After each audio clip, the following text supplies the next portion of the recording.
Nakipagpulong ang mga opisyal ng MOTC BARM sa LGU officials ng Bacolod, Calawi at Balabagan, Lanao del Sur para sa inspeksyon ng Lakeport Construction ng Bacolod, Calawi, Lumbanayagi at Tamparan at gayon din ang validation ng Balabagan Port Expansion Site.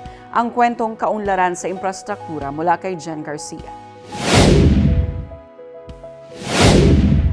Bumisita ang mga opisyal ng BPMA ng MOTC BARM kay Bacolod, Calawi Mayor Abdul Muhaymin Lipatupan at Balabagan Vice Mayor Edna Oca Benito.